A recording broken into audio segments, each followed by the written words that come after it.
ইতিহাস সাক্ষী ইরাকের বীর যোদ্ধাদের সামনে যারাই অন্যায়ভাবে বাজি ধরতে এসেছে তারা শেষ পর্যন্ত ধুলোয় মিশে গেছে। তেল আবিবের বিলাসবহুল বাংকারে বসে বেনিয়ামিন নেতানিয়াহু ভেবেছিলেন ১৬০০ কিলোমিটার দূরে ইরাকের মরুভূমিতে তারা এক অদৃশ্য সাম্রাজ্য গড়ে তুলবেন, কিন্তু বীরের মাটিতে পা রাখার সাহস দেখানোর পর যে পরিণতি তাদের জন্য অপেক্ষা করছিল তা মোসাদের ইতিহাসে সবচেয়ে বড় কালো অধ্যায় হয়ে থাকবে। কোটি কোটি ডলারের আধুনিক প্রযুক্তি আর আমেরিকার অদৃশ্য ছায়াকে বুড়ো আঙ্গুল দেখিয়ে গর্জে উঠেছে ইরাকি সেনারা। ইসরায়েলের তৈরি করা দুর্ভেদ্য দেয়াল ভেঙে গুড়িয়ে দিয়ে তাদের প্রতিটি সেনাকে ধরে ধরে চরম শিক্ষা দিচ্ছে ইরাকের অকুতভয় ঈগলেরা। ইরাকের সাধারণ একজন মেষ পালকের ধমনীতেও বইছে অকুতভয় দেশপ্রেমের রক্ত। মার্কিন পরাশক্তির মদদে ইসরায়েলি স্পেশাল ফোর্স যখন রাতের অন্ধকারে হেলিকপ্টার নামিয়ে ভাবছিল তারা পার পেয়ে গেছে, তখনই তাদের জমদূত হয়ে হাজির হয় এই সাধারণ রাখাল। ইরাকি সামরিক বাহিনীকে খবর দেওয়া মাত্রই এক মুহূর্ত সময় নষ্ট করেনি দেশের সূর্য সন্তানেরা। তারা জানত শত্রু ঘরের দোর গোড়ায় এসে গেছে এবং তাদের একটাই জবাব দিতে হবে, আর তা হলো চরম আঘাত। ইরাকি বাহিনীর বীর কমান্ডোরা তীব্র গতিতে মরুভূমির বালু উড়িয়ে শত্রুর স্থানাঙ্ক ঘিরে ফেলে। কোনো ভয় বা দ্বিধা ছাড়াই তারা সরাসরি যুদ্ধ ঘোষণা করে অনুপ্রবেশকারী জায়ানবাদী বাহিনীর বিরুদ্ধে শুরু হয় ইতিহাসের অন্যতম রুদ্ধশ্বাস ও একতরফা এক প্রতিরোধ যুদ্ধ।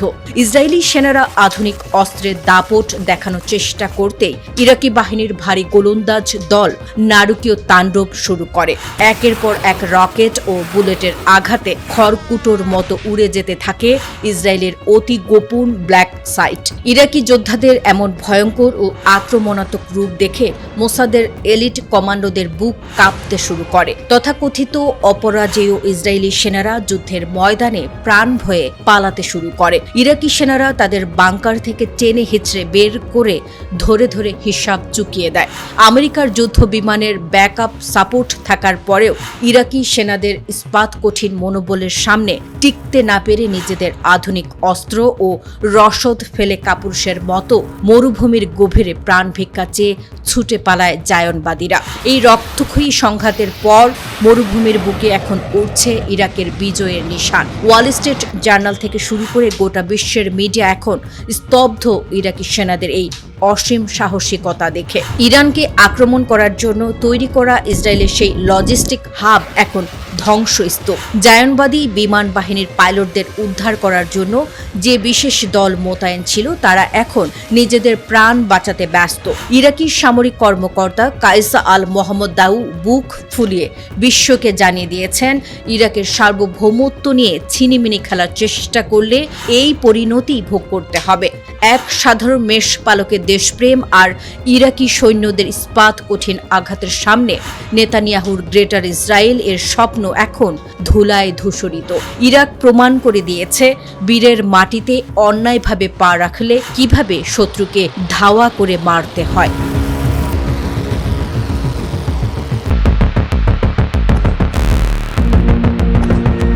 অধিকৃত আল কুদসের পশ্চিম দিগন্ত আজ রাতে কোনো সাধারণ গোধূলির আলোয় আলোকিত হয়নি। সেখানে আচমকা ধেয়ে এসেছে এক মহাজাগতিক অগ্নিঝড়। হলিউডের কোনো হাই ভোল্টেজ স্পাই থ্রিলারের চরম ক্লাইম্যাক্সকে বাস্তবে রূপ দিয়ে ইতিহাসের প্রথমবারের মতো ইসরায়েলের কড়া নিরাপত্তা বলয় ভেদ করে ভেতরে প্রবেশ করেছে ইরানের স্পেশাল ফোর্সের কমান্ডোরা। জায়নবাদী ডিফেন্স লাইনের চোখ ফাঁকি দিয়ে তারা আঘাত হেনেছে ইসরায়েলের সামরিক শিল্পের প্রধান মস্তিষ্ক তোমের রকেট ও মিসাইল উৎপাদন কারখানার ঠিক মাঝবিন্দুতে। নিমিষেই এক দানবীয় বিস্ফোরণে কেঁপে ওঠে পুরো বেইত শেমেশ অঞ্চল, যার তীব্রতায় মাইলের পর মাইল দূরের ইহুদি বসতিগুলোর জানালা চুরমার হয়ে যায়।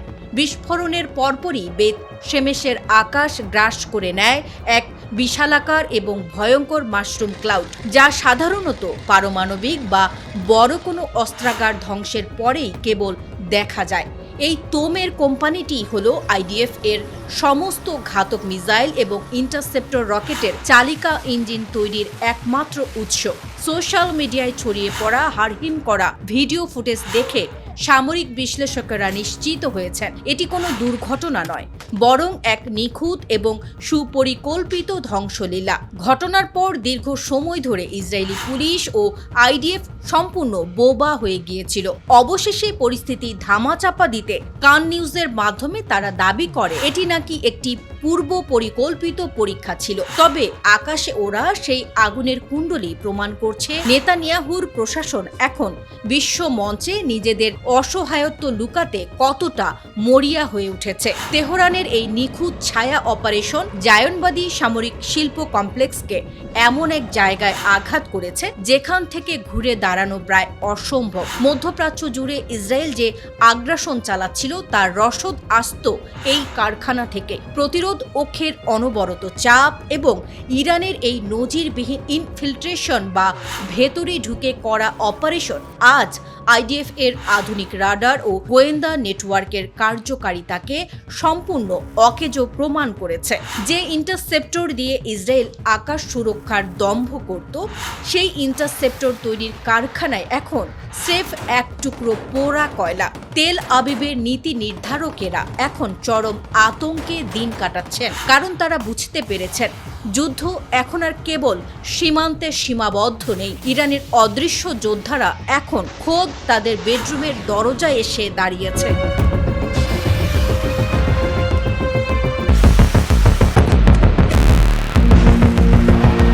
উত্তর ইসরায়েলের নীল আকাশ আজ আর কোনো নিরাপদ ছাদ নয়। সেখানে এখন ডানা মেলছে হিজবুল্লাহর পাঠানো ঝাঁকে ঝাঁকে ঘাতক ড্রোনের এক প্রলয়ঙ্কারী সুনামি।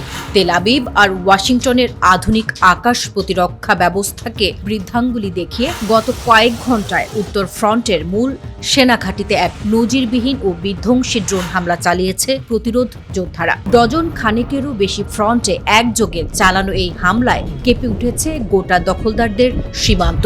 28শে ফেব্রুয়ারি ইরানের সাথে সর্বাত্মক যুদ্ধ শুরুর পর থেকে লেবাননের পবিত্র মাটিতে আজ 20 নম্বর ইসরায়েলি সেনার কফিনে শেষ প্যারেক ঠুকে দিল হিজবুল্লাহ। লেবাননের সীমান্ত পেরিয়ে হিজবুল্লাহর বিমান বাহিনী আজ যে আকাশ যুদ্ধের সূচনা করেছে তা পেন্টাগন থেকে হোয়াইট হাউস পর্যন্ত কাঁপন ধরিয়ে দিয়েছে। প্রতিরোধ যোদ্ধাদের পাঠানো এক বিশাল ড্রোনের ঝাঁক উত্তর ইসরায়েলের আইডিএফ এর মূল সামরিক লক্ষ্যবস্তুর ওপর বাজ পাখির মতো আছড়ে পড়েছে। নিখুঁত নিশানায় করা এই হামলায় নিমিষেই লণ্ডভণ্ড হয়ে গেছে ইসরায়েলি ডিফেন্স লাইন। তবে সবচেয়ে বড় মনস্তাত্ত্বিক ধাক্কাটি লেগেছে দক্ষিণ লেবাননের ফ্রন্ট লাইনে, যেখানে হিজবুল্লাহর একটি বিস্ফোরক বোঝাই ড্রোন সরাসরি আঘাত হানে এক ইসরায়েলি সেনা অফিসারের ওপর। বিস্ফোরণের তীব্রতা এতটাই নিখুঁত ছিল যে ঘটনাস্থলে প্রাণ হারান সেই উচ্চ পদস্থ ঘাতক কমান্ডার। হিজবুল্লাহর এই চোরাগোপ্তা ড্রোন প্রযুক্তি আজ প্রমাণ করে দিয়েছে আইডিএফ এর রাডারগুলো এই অদৃশ্য পাখিদের সামনে স্রেফ খেলনা ছাড়া আর কিছুই নয়। রণাঙ্গনের তীব্রতা এখানেই শেষ নয়। উত্তর ইসরায়েলের অন্তত 1 ডজন সামরিক অবস্থানকে লক্ষ্য করে চালানো হয়েছে একের পর এক রকেট ও ভারী কামানের গোলা। বিস্ফোরণের লেলিহান শিখায় পড়ছে আইডিএফ এর সাজোয়া যান আর ক্যাম্পগুলো। 28শে ফেব্রুয়ারি থেকে শুরু হওয়া এই রক্তক্ষয়ী সংঘাতে এটি ইসরায়েলের বাহিনীর জন্য অন্যতম বড় বিপর্যয়, কারণ রণাঙ্গনে একের পর এক ঝরছে তাদের দুর্ধর্ষ কমান্ডোদের প্রাণ। হিজবুল্লাহর ক্ষেপণাস্ত্রের বারুদ আজ প্রমাণ করে দিচ্ছে এই লড়াই এখন আর কেবল সীমানা রক্ষার নয়, বরং দখলদার বাহিনীকে এই অঞ্চল থেকে চিরতরে বিতাড়িত করার এক চূড়ান্ত যুদ্ধ। মার্কিন ও পশ্চিমা অস্ত্রের দম্ভ চূর্ণ করে হিজবুল্লাহর যোদ্ধারা এখন সীমান্তের প্রতিটি গিরিখাতকে ইহুদি সেনাদের জন্য গণকবর বানিয়ে তুলছে।